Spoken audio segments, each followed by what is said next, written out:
começando mais um Bela Máquina, o canal de automobilismo do portal Terceiro Tempo, edição de número 146. Eu estou recebendo um amigo de boa data, de longa data já aqui, Wagner Gonzalez, mundialmente conhecido como Bigola.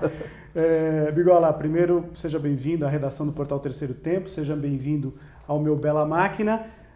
Prazer em te receber aqui. Muito obrigado pelo convite, fico muito contente porque eu lembro de uma tarde que você me ligou e estava contando a novidade do programa. Pois é.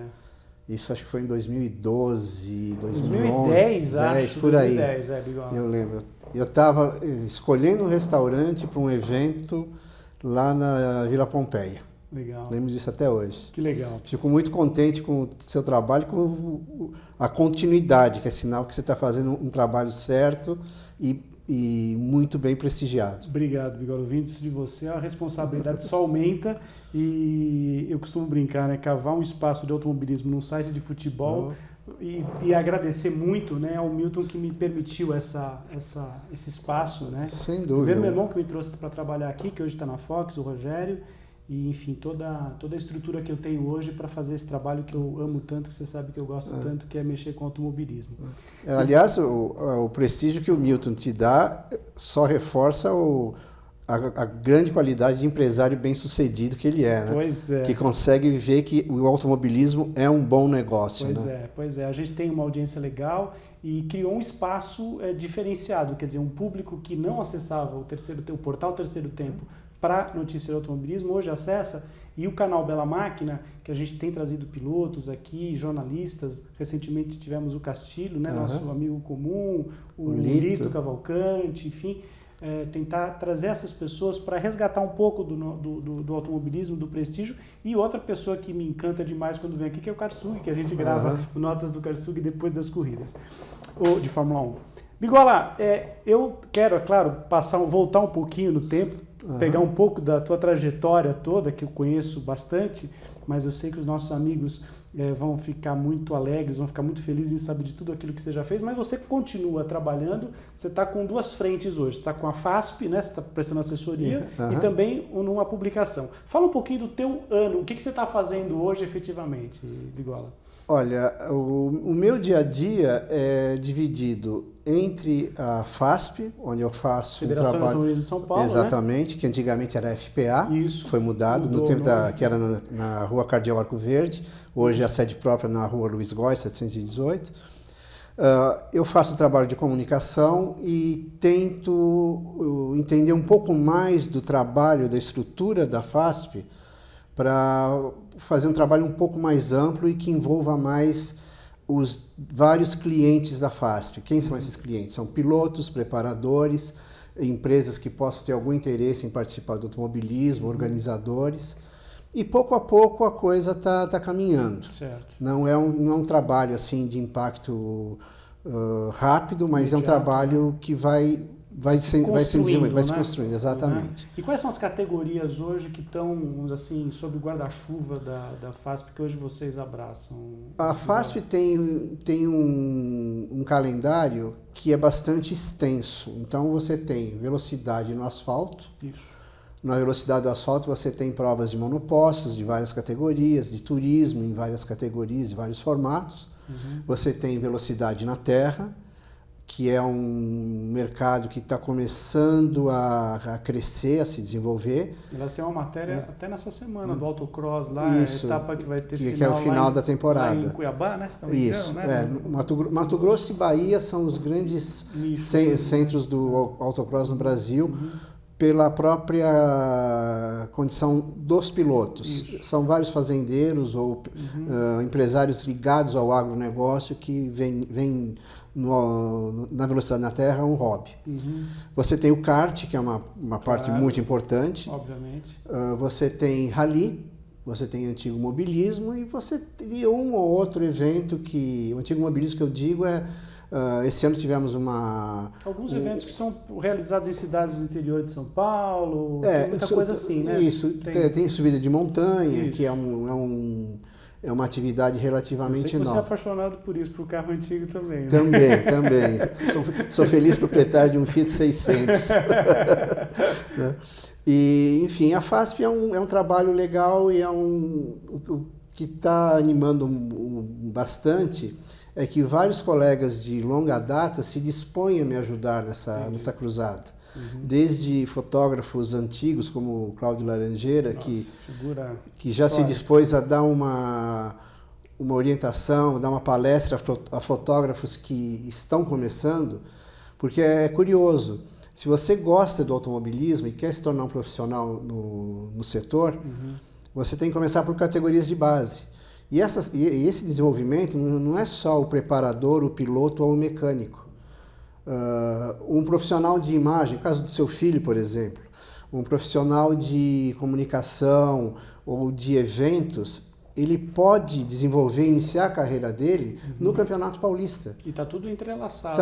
Porque é uma oportunidade muito boa e oferece várias possibilidades de crescimento. Né? Além da FASP, eu sou provedor de conteúdo de um jornal da Bahia, o Diário à Tarde.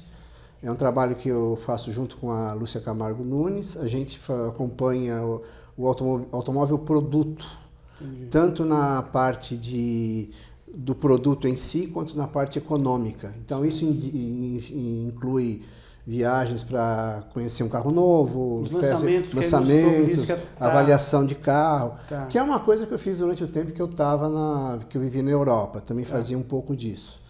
Paralelamente a isso, tem alguns hobbies que eu mantenho até hoje. Um deles é o meu site, que é o Motores Clássicos. Fala o nome do site. É o www.motoresclassicos.com.br. Tá legal. Eu colaboro também com Autoentusiastas, a minha coluna de automobilismo esportivo, a Conversa de Pista. Isso. É uma coluna semanal que sai... é ótimo, aliás, eu acompanho sempre que tem as notificações lá, eu sempre estou lendo o Bigola. Sai toda terça-feira na página digital do Estadão, no Esporte do Estadão, e em vários outros portais no Brasil inteiro. Hoje são 12, mais ou menos, que publicam. Desde o kart gaúcho, que hoje é kart motor, do Erno Dremer, até alguns do Norte, Nordeste, e devemos ter novidades em breve aí. Legal. E tem os vinhos e as guitarras, mas isso é... Bom, se o Milton Neves estivesse aqui, você ia falar de vinho assim por horas com ele, e eu sei que você também é bom de música também. Mas dá para dar uma... Arranho mal as guitarras.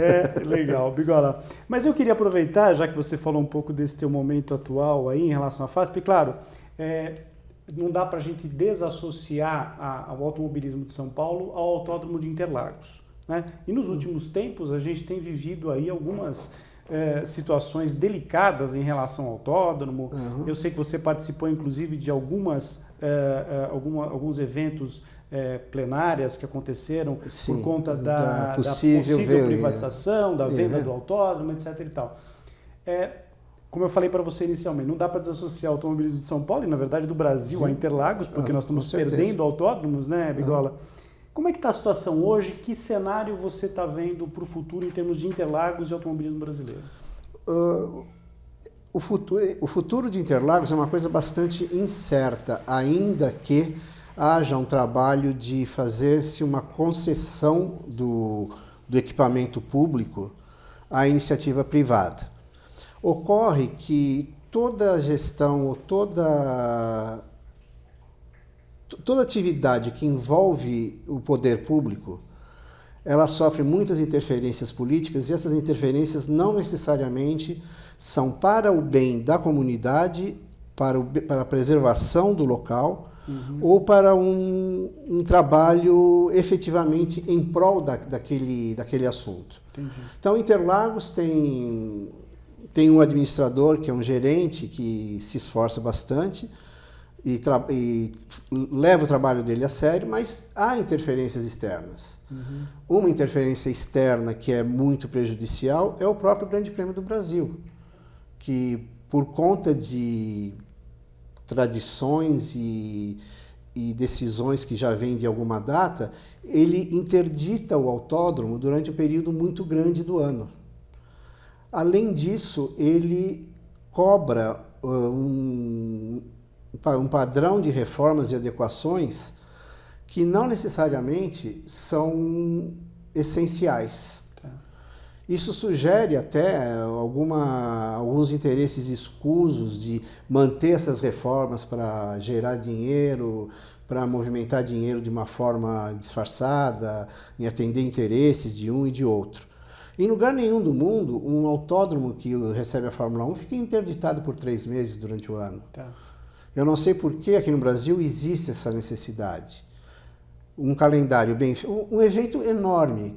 Você pode comparar o Lollapalooza com um grande prêmio no exterior, e o Lollapalooza não interdita Interlagos por 3 meses. Em lugar, quando havia a tradição de se fazer um teste de pneu antes do Grande Prêmio na Europa, por exemplo, esse teste era feito uma semana antes e já em 2 semanas estava todo o circo montado, e em 1 semana estava desmontado.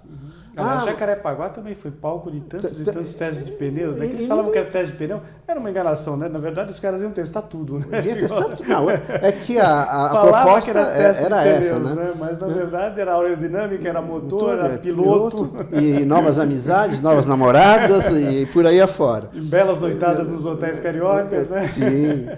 E eu me preocupo com relação a Interlagos, porque é tudo uma coisa não muito clara.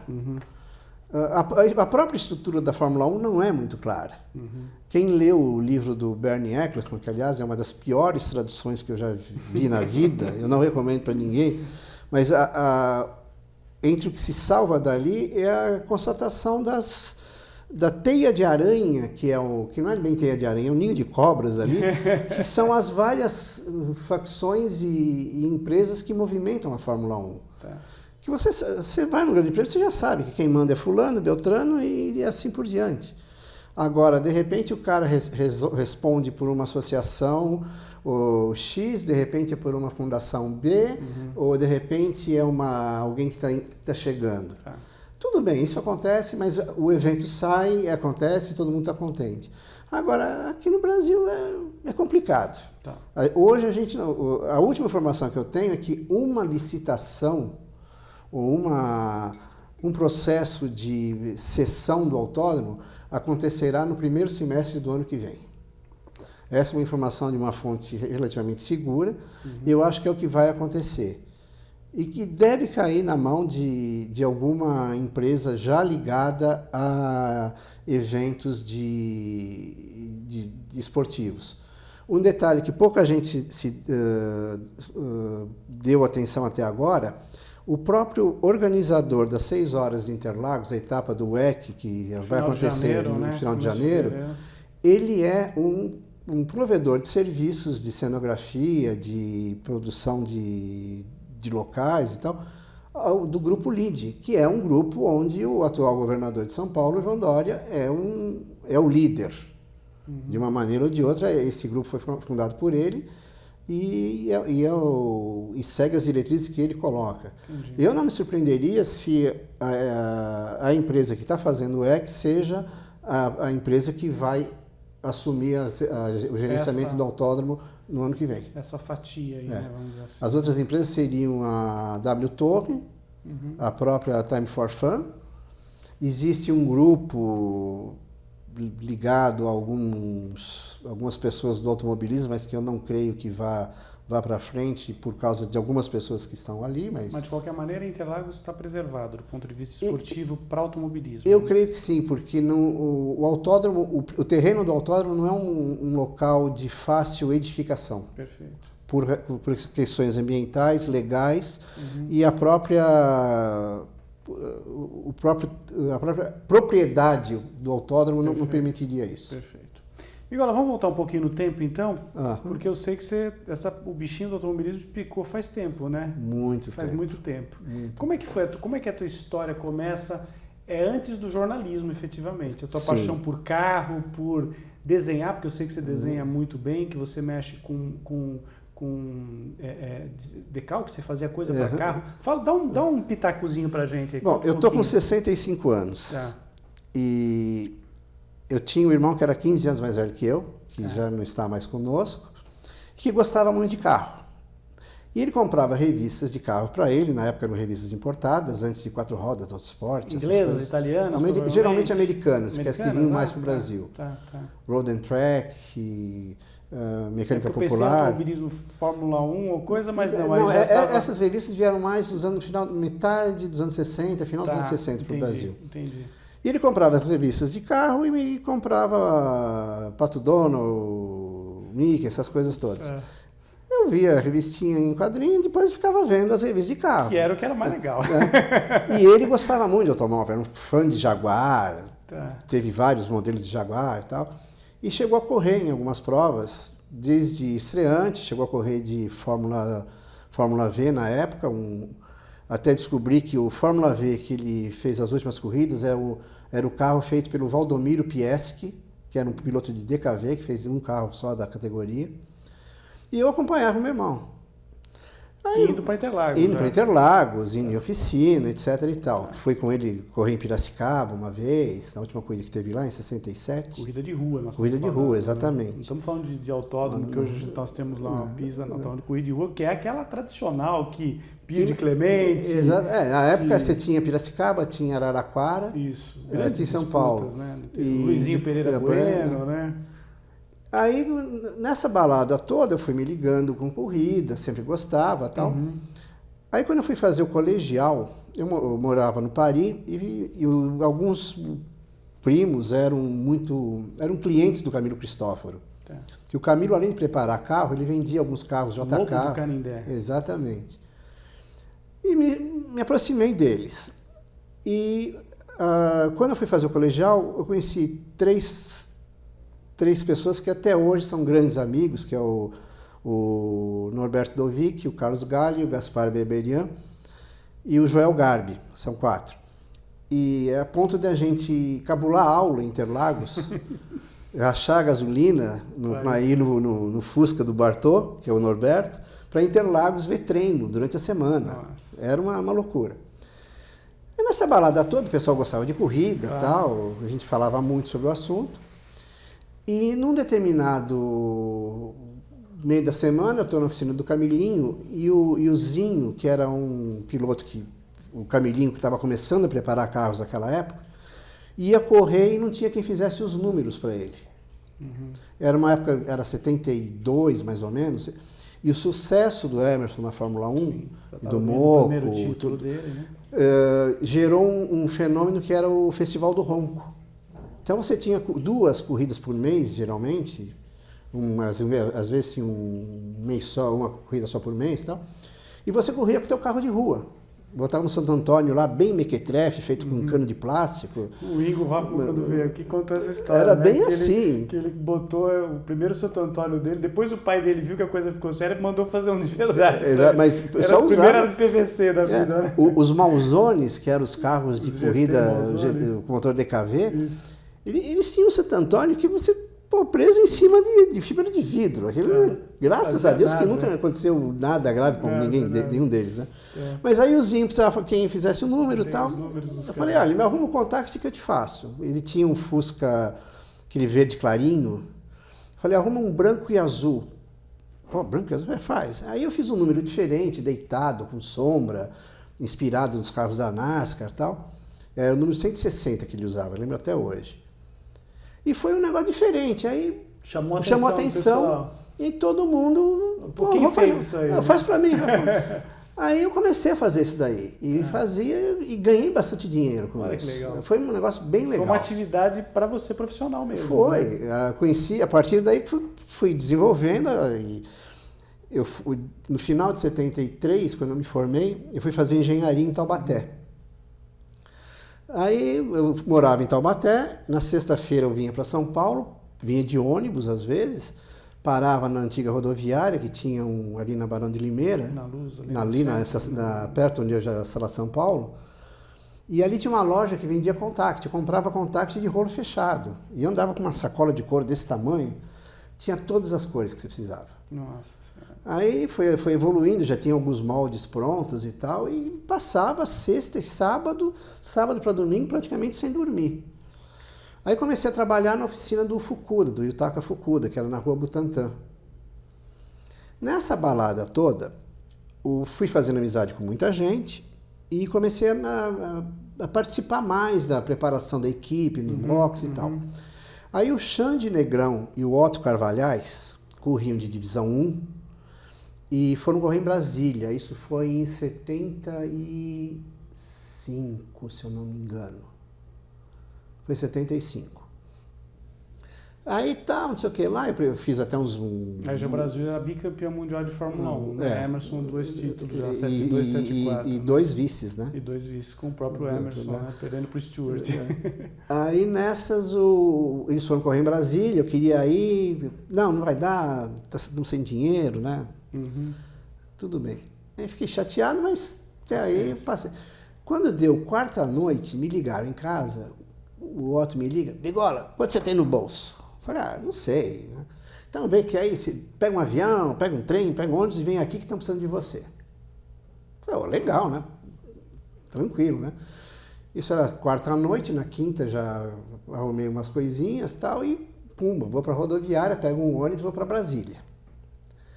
Chego lá, tal, não sei o que lá, eles estavam correndo de Passat, era um Passat marrom, acho que era o número 110 do Otto naquela época. E chegou domingo na corrida, a gente estava liderando a corrida. E o Fernando Calmon estava transmitindo alguns flashes da corrida, de hora em hora, pela TV Tupi. E, obviamente, ele acompanhava a briga dos Opalas e dos Mavericks, né, que era a classificação geral. Os bichos papões, né, da época. E eu, nessa época, mandei fazer um papel, uma folha A4, com bigola, serviço de boxe e tal, dando uma organizada no assunto. Fazendo seu merchan. Exatamente. Aí o Fernando Calmon vem falar comigo num box, assim, e tal, e eu cronometrando, coordenando o box e tal. Pô, me fala aí como é que tá, não sei o quê. Tal. Eu falei, olha, não dá para eu parar e ficar conversando, porque eu tô cronometrando aqui, né? E faz o seguinte, me dá 15 minutos, eu te escrevo alguma coisa e você vê se tá bom, se não tá. Tá bom. Aí voltou em 15 minutos, eu escrevi, tá, obrigado, tal. Aí passa 20 minutos, assim, ele volta, pô, legal, tal, gostei, você pode fazer isso daqui uns 40 minutos que eu vou entrar no mar outra vez? Beleza, tudo bem. Aí fui fazendo, a corrida durou umas 5 horas, 6 horas, nem lembro. E nessas, chegou no final da corrida, a gente ganhou, ele veio entrevistar a gente e tal, aí fez a entrevista, me chamou de lado. Olha, eu estou morando no Rio, e no final do ano eu devo ir para São Paulo e vou precisar de alguém para trabalhar comigo. Você tem interesse? O Fernando Calmon. O Fernando Calmon. Grande Fernando Calmon, tradicionalíssimo nas transmissões. Né? Aí ele falou, tá, eu tenho. Mas eu achei aquilo muito... Balão de ensaio. Assim, ali, né? muito bom, assim, né? Deixei, né? Tá. Aí passa, isso aí foi em abril. Aí em junho eu fui para os Estados Unidos para fazer um intercâmbio. Não sei o que lá, quando eu volto, em dezembro, assim, final de dezembro, me toca o telefone em casa, vai, tudo bem, o Fernando e tal, estou em São Paulo, eu vou gravar amanhã, sexta-feira, lá no Sumaré, você não quer ir lá ver? Tudo que era bem. A sede da TV Tupi de São Paulo. Exatamente, né? Como é que hoje é a MTV e a ESPN também é lá. Isso. Aí tal, não sei o que lá, não, fui lá, o Lito tinha vindo do Rio para trabalhar com o Fernando, e tal, tudo bem, aí conversando com, tal, vambora, tal. Conheci o Lito naquela ocasião, e até hoje somos grandes amigos. Lito Cavalcante, que esteve recentemente com a gente aqui no Bela Máquina. Aí tal, não sei o que lá, de repente em janeiro o Fernando liga, vem aqui e tal, precisamos conversar. Tá, tudo bem, né? O Lito veio e foi para a agência Folhas. Ficou, acho que, um mês com o Fernando, se tanto. Olha, tem esse trabalho aí, você encara? Ia viajar para a corrida. Tá. Acompanhar, fazia Fórmula Ford de divisão 3. Tá. E o Fernando acompanhava Super V e divisão 1. Aí nessas, o que acontece? Vou para lá, começo a fazer isso e começo a fazer também trabalho de avaliar carro, fazer um pouco de edição de material e tal. Foi um aprendizado muito legal. Só que nesse ano eu já tinha parado de fazer engenharia, que eu e a engenharia tivemos um problema de afinidade numérica. E fui fazer artes plásticas na FAAP. Isso foi em 75, 76. Aí fiquei 2 anos ali e tal, trabalhando com o Fernando. Aí eu vi que meu negócio era jornalismo, eu parei artes plásticas e fui fazer jornalismo aqui do lado, na Casper Libero. E tal, e não sei o quê. Aí nessa época, você citou até o Castilho, que teve aqui há pouco tempo, né? Conheci o Castilho mais de perto e tal. E o Castilho falou, faz uma ficha lá no Estadão, porque vira e mexe eles pegam o estagiário e tal, e pode falar que eu que te indiquei e tal. Devo essa pro Castilho até hoje. Fui lá e fiz uma ficha, mas também continuei. Despretensiosamente, fez por fazer, sem achar que aquilo ia virar muita coisa. Aí tal, não sei o que lá, papapá. Continuei fazendo, fui para a radiodifusora, fazia boletins na radiodifusora 3 vezes por dia. Aí fui trabalhar no Diário de São Paulo, o primeiro jornal que eu trabalhei. Um detalhe curioso é que a TV Tupi não pagava salário, atrasava, era um negócio muito louco. Já estava vivendo aquela crise brutal, né? Já estava nos estertores, assim. Aí o que eu fiz? Para capitalizar esse dinheiro, eu peguei o salário em crédito e fiz um jornal de automobilismo chamado Velocidade.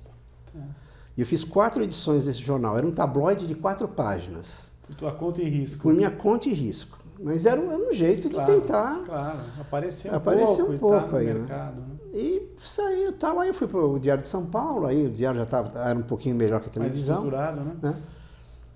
Estou trabalhando no Diário, toco o telefone em casa, era o Luiz Carlos Ramos, o popular Barriga. Sim. Oi, tal, a gente já viu a sua ficha aqui e tal, e estamos precisando de alguém para cobrir férias em janeiro. Você não quer vir conversar com a gente? Eu falei, tudo bem. Isso foi final de dezembro. Aí fui lá e tal, conversar, olha, assim, assado. Falei, olha, eu estou trabalhando no Diário de São Paulo, eu tenho que cumprir o horário lá e tal. Foi assim, você começa de manhã aqui, faz de manhã e tal, resolve, depois daqui você vai para o Diário, tudo bem? Tudo bem. Tal. Aí fiquei janeiro lá. Aí terminou janeiro, olha, a pessoa que você está cobrindo férias não voltou e tal, e... Vamos te efetivar. Não, ainda não. Ainda não? Quer ficar mais um mês? Falei, quero. E só queria, porque o que o Estadão pagava como cobertura de férias era 4 vezes o que eu ganhava no Diário de São Paulo. E pagava. Não tinha atraso. Não tinha atraso. Aí vai, não sei o que lá. No 3º mês, eu descobri que o Reginaldo estava de férias, estava começando na Globo. Foi o comecinho do Reginaldo na Globo, né? E eu não tinha me tocado ainda dessa coisa, estava tão assim, né? Aí, quando chegou março, o Barriga chegou, olha, você não tem o MTB ainda, a gente não pode te registrar.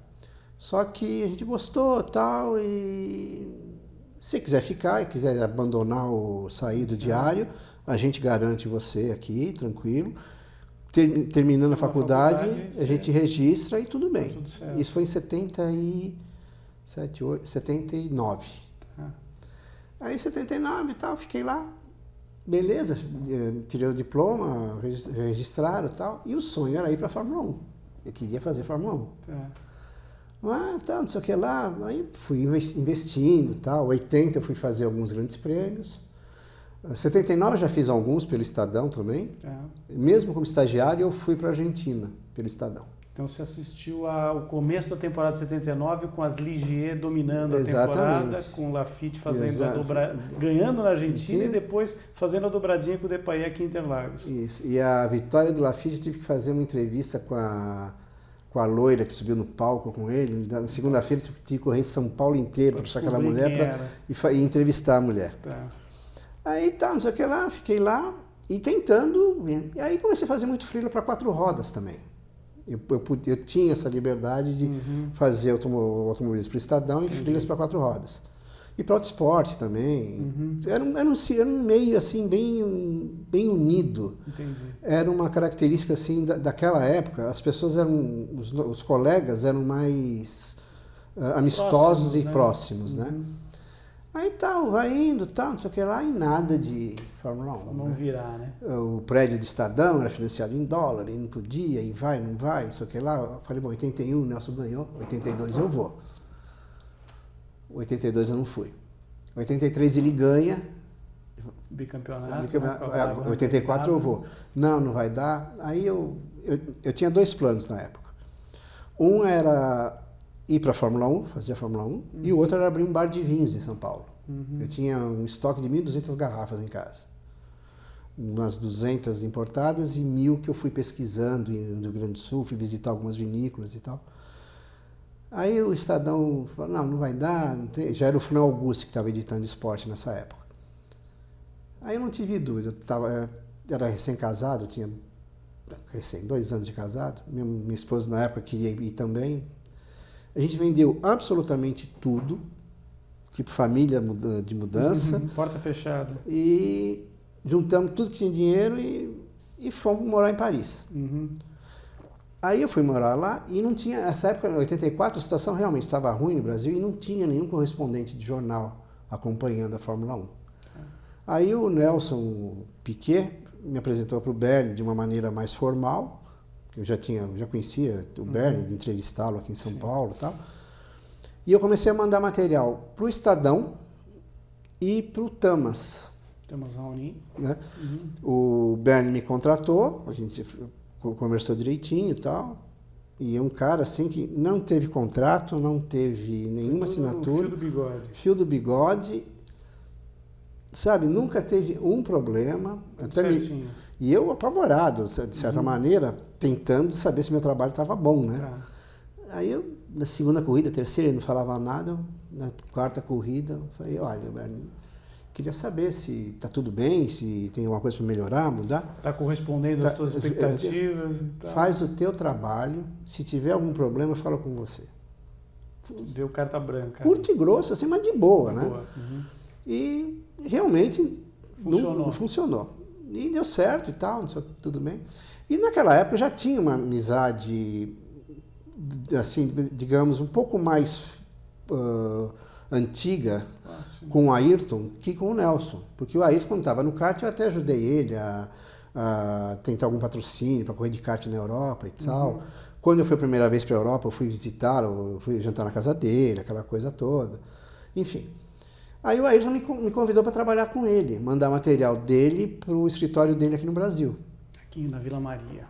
Não, era o escritório dele, da assessoria dele era na travessa da Rebouças, que era... depois é que veio para Vila Maria, né? Não, o escritório dele mesmo sempre foi lá na Vila Maria. Isso. Porque a família dele, o Armando, eram de lá, Zona Norte. Da Mas a assessoria dele, que na época passou a ser feita pelo Charlinhos, pelo Paulo Brito, Fernando Baldizão e o Robertinho Ferreira, que era a 4 assessoria, funcionava numa travessinha da Rebouças.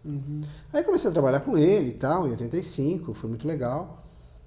E já é o primeiro ano do Senna na Lotus, né? Na Lotus, exatamente. Da estreia dele na Toleman. Aí vai, não vai. E eu sempre fui meio metido a falar um pouco de italiano, um pouco de francês, que eu aprendi quando morei em Paris e tal. Aí comecei a trabalhar um pouco com algumas pequenas colaborações com revistas da Inglaterra. Coisa pequena, tal, brincando. Aí vai, não vai, a coisa foi crescendo, eu fui melhorando o meu texto em inglês. Sim. Aí em 88, quando deu a explosão da Fórmula 1 no Japão, foi um mercado enorme. Eu trabalhei muito para o Japão. Que aí é a ascensão da Honda com a McLaren. Com a McLaren. Né? Aí, nessa época, foi muito legal. Eu tinha que fazer um texto bem básico, sem muitos detalhes, para o Japão. Eu tinha que fazer alguns boletins para a BBC de Londres. E tinha que fazer um outro texto para os jornais brasileiros que compravam o material. Ou seja, você trabalhou intensamente, né? Puta, era demais, assim, né? E em 86, quando teve o primeiro Grande Prêmio da Hungria, um jornalista muito importante até esse ano, para quem foi cobrir Fórmula 1, era o Janusz Lengel, que era um húngaro naturalizado brasileiro e que foi muito amigo do Roberto Marinho, e o Roberto Marinho o colocou como correspondente do Globo em Genebra. E o Janusz era um cara muito generoso, muito inteligente, um cara muito legal. E o Janus era o representante da América Latina na comissão de imprensa da Fórmula 1. Aí o Janus, que já em 86 já estava uma saúde um pouco abalada, o fato de ter o Grande Prêmio da Hungria demandou muita energia dele. E ele, por ser húngaro, ele era referência para a imprensa local. Para-raio de tudo. Exato. Né? Bom, ele teve 2 infartos durante os treinos do Grande Prêmio. Aí ele saiu na segunda-feira, era o Grande Prêmio da Hungria, o outro era na Áustria. A gente viajava em grupo, tal, dividia carro, era uma coisa bem legal. Aí fui eu, Reginaldo Galvão e o Alan, se não me engano, e o Júlio Caio. A gente foi visitar o Janus Hospital, eu fui o último a visitá-los, levei um livro para ele, que era Primavera, que até ele achou engraçado. Consegui um título em português, um livro húngaro para ele lá. Foi a última vez que eu vi o Janus. Aí ele voltou para a Suíça, a gente foi para a Áustria, fez o Grande Prêmio lá. Na semana seguinte o Janus morreu. Aí o pessoal da FIA veio se aproximando, aí teve o Grande Prêmio 87 no Rio. E teve um caso de um fotógrafo da Manchete que atravessou a pista. Aí queriam pegar a credencial do cara, tirar a credencial do cara, não sei o que e tal. Aí a Louise Strongman, acho que é Louise Strong, era uma sueca que era a assessora de imprensa da FIA na época. A Luísa me falou, me ajuda aqui e tal. Eu falei, olha, não vai tirar a credencial do cara, porque ninguém explicou para ele que pode atravessar ou não pode. Aí tal, contornamos o assunto, tal, não sei o que lá, o cara ficou com a credencial dele e tal. Aí terminou o treino, ela me chama junto com outros 2 e, olha, nós estamos precisando cobrir a vaga do Janus. A gente queria te convidar para fazer parte da comissão de imprensa da Fórmula 1 da FIA. Puxa vida. Falei, opa, né? Agora o patamar subiu aí mais, né? Mas não, nem pensei nisso. Pô, o lugar do Janus, né? Coisa assim. Aí foi legal e isso aumentou um pouco. Aí eu comecei a trabalhar mais e mais para o exterior. Quer dizer, aquele teu sonho de Fórmula 1 do comecinho acabou chegando nesse ponto aí, né, Biguala? Aí em 80, e no ano de estreia, se não me engano foi 91, quando o Christian estreou pela Minardi, Grande Prêmio da África do Sul, eu tô lá cobrindo, no sábado à noite, estou num restaurante jantando sozinho, aí tá o Fernando Tornello, que é um jornalista argentino, jantando com o Juan Fusaroli, que era o cinegrafista na época. Senta aqui com a gente e tal. Aí sentamos, começamos a conversar e tal. E os meus avós eram espanhóis, então me metia também com o espanhol. Comecei a falar em espanhol e tal. Aí, Fernando, onde é que você vai assistir a corrida amanhã? Falei, na sala de imprensa. Você não quer assistir comigo na cabine? Ah, legal. Tá, beleza. Aí, durante a transmissão, ele começa a conversar comigo. E eu falando, dando palpite e tal, não sei o que lá e tal. Aí a corrida seguinte, se não me engano, era San Marino. Aí na quinta-feira ele chega, a gente quer te fazer um convite. Você quer ser comentarista com a gente? Todas as corridas, a gente te paga tanto, paga o hotel, não sei o quê. Mas, pô, que legal, mas dá para segurar? Não, perfeito, deu certo, o pessoal gostou na Argentina. Aí eu trabalhei como comentarista de Fórmula 1 para a Argentina durante acho que 6, 7 anos. Nossa, que legal. Foi uma outra experiência. E outra experiência espetacular, porque o automobilismo na Argentina, os caras são absolutamente apaixonados. Não, são demais. Alguns anos atrás eu fui fazer o ACA me convidou para participar do Grande Prêmio Histórico. Arrumaram um carro lá, um Peugeot 504, não, 405. Grand Prix, não sei o que lá, um sedanzinho de 4 portas e tal. E pagaram todas. Não, você vem, você é nosso convidado, você vai disputar o rally. Aí eu levei um amigo brasileiro, que é o Luiz Evandro Águia, para pilotar. Sim. Aí, não sei o quê, e botamos, né? Eu fui de navegador e tal. E era super engraçado, porque a gente parava, as pessoas vinham procurar o Wagner Gonzalez, porque eles sabiam que eu existia, mas não imaginavam quem eu era e da onde eu era. Mas tinha uma referência. Tinha uma referência. Né? Que legal. Pô, mas de onde você é? Você é peruano? Você é mexicano? você é espanhol? Porque você falava no idioma dos caras, mas sabiam que não era natural, né? Não era argentino. Aí foi, né? Aí foi indo e tal. Fiquei com eles lá esse tempo todo. Aí no final dos anos 90, a coisa começou a cansar um pouco, a Fórmula 1. Aí, cada vez mais que eu vinha para o Brasil, eu já pensava em fazer voltar para o Brasil e tal. Uhum. Aí, em 2000, eu fiz algumas corridas indo e voltando, mas era muito cansativo. Sem dúvida. Não dava, era complicado. Aí, em 2001, apareceu um convite para trabalhar na Embraer. Eu fui trabalhar como assessor de empresa da Embraer com o Bob Sharp, que é ex-piloto e jornalista, também, e com o Walter Nori, que eu conheci quando eu comecei a trabalhar com o Fernando Calmon. Uhum. Ele era um dos responsáveis de comunicação da Volkswagen. Aí trabalhei praticamente 2 anos lá na Embraer, mas acabei voltando para o automobilismo, daí que a gente se conheceu. Na época da Stock Car, né? Que aí você estava, acho que com o Duda Pamplona na época, né? Olha a pose, Você viu olha a pose de artista olha só, aqui. Isso aqui é produção de Hollywood. Isso aqui é personalizado já, você acha que com mais de 10 anos de casa, quase chegando ao programa 150, já aproximando, merece, né? Uma xicrinha comemorativa, né, Bigola? Uhum. Bigola, eu ficaria horas conversando com você, mas infelizmente a gente tem um tempinho e eu queria só pontuar algumas coisinhas para você meio de bate-pronto me responder. Vamos lá. Ser tipo um toma lá da cá de perguntas. Você vai fazer aqui. A pose da Marília Gabriela? Vou fazer aquela assim, né? Mas Bigola... Patti, seria campeão do mundo? Seria. Luiz Pereira Bueno, se tivesse feito além daquelas corridas com o Surtees alugado, com o Marte, acho que Marte também, né? Ele andou em Interlagos e tal, seria um piloto para ganhar a corrida na Fórmula 1 também? Aí vale uma resposta um pouco mais longa. Para o Emerson, para o Piquet e para o Ayrton, o Brasil sempre teve 2 ou 3 pilotos em condições de brilhar tanto quanto eles. Perfeito. Você é chefe de equipe hoje, pegando os pilotos nas suas melhores fases, os brasileiros nas suas melhores fases, para a Fórmula 1. Quais os 2 pilotos que você colocaria na tua equipe? Num cenário da Fórmula 1 atual, levando em consideração aspectos econômicos e políticos, Piquet e Senna. Tá. O Patti tinha fama de diferente do Emerson. O Emerson é aquele cara mais cuidadoso com o carro. Sim. Eu, quando era menino, eu sempre via essa história. Não, o Patti quebra muito o carro. Os carros, na época, você olhava meio torto, o Piquet costuma dizer isso, né? Você olha meio torto pro carro, o carro já quebra. O Patti tinha, não esse defeito, mas essa característica que dificultou um pouco a carreira dele, em alguns aspectos, você acha? Não, eu diria que foi mais uma questão... O Emerson sempre foi um cara muito mais racional. Na corrida, vendo a corrida. Não só na corrida, mas também um pouco por fora. E que faltava um pouco ao Moco. Na época que o Moco se juntou à Brabham, ele teve uma...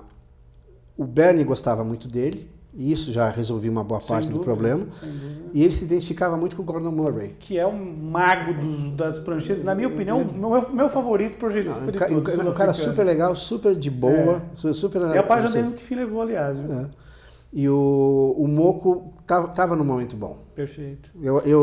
Ele tinha superado essa fase. Né? Já estava, infelizmente, acabou vindo aquele acidente em 77.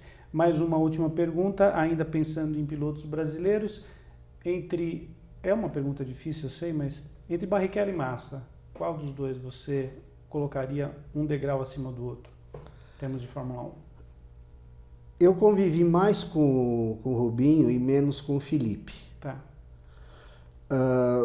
Eu diria que, se for para escolher um piloto para trabalhar com ele, seria o Massa, porque eu acho o Massa um pouco mais amistoso, um pouco mais focado e...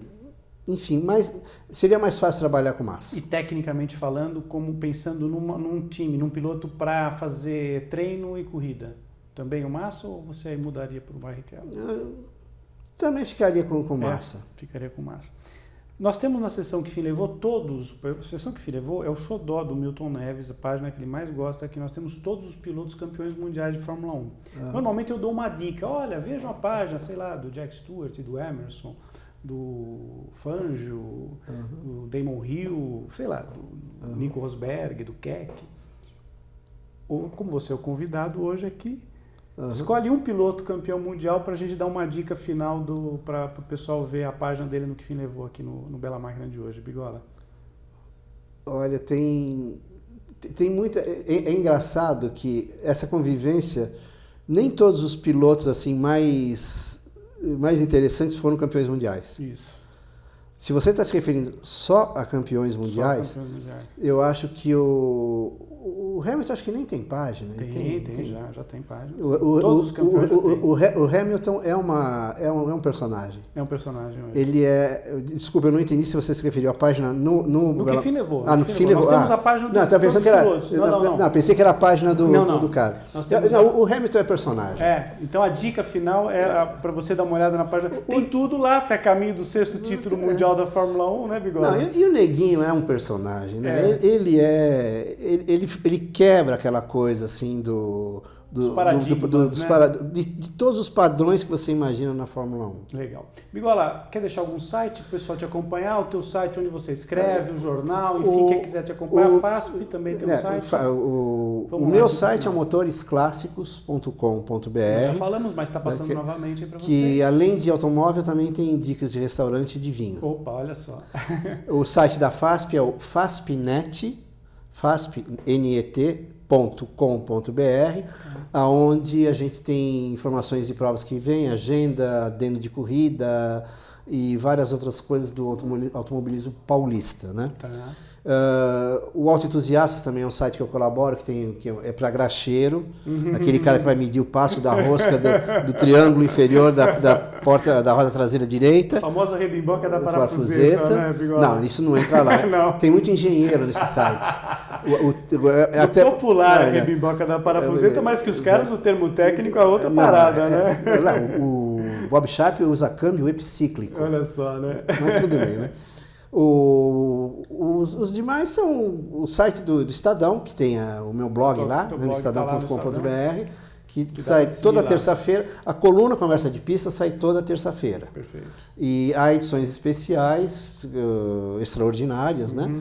E no próprio Estadão também, no meu blog lá, que é no Conversa de Pista na página do Estadão, sempre tem notícias interessantes. Legal. Bigola, valeu, obrigadão por você estar aqui hoje no Bela Máquina. Foi um prazer te receber. Minha alegria. Fica essa dica final aí para você dar uma olhada na página do Lewis Hamilton, que é a dica do Bigola. Faço votos que o teu trabalho na FASP tenha aí você realize tudo isso que você está pensando aí, que você falou que é uma escadinha, né? Uma coisinha progressiva aí do que você tem que fazer. E a gente vai estar acompanhando também, noticiando o que rola no automobilismo de São Paulo.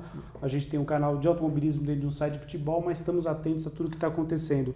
E vamos combinar o Bigola me levou uma vez numa pizzaria sensacional em Curitiba, chamada Pizzaria Paulista. Exatamente. Onde eu comi uma das melhores pizzas da minha vida, de presunto de Parma, e um papo ótimo. Eu não bebo nada alcoólico, o Bigola tomou o seu vinhozinho ali do jeito que ele gosta e tal, mas o papo foi ótimo. Temos que fazer Precisamos isso. Repetir aquela pizza. Com certeza. Não que seja só em Curitiba, mas aqui em São Paulo também, Bigola.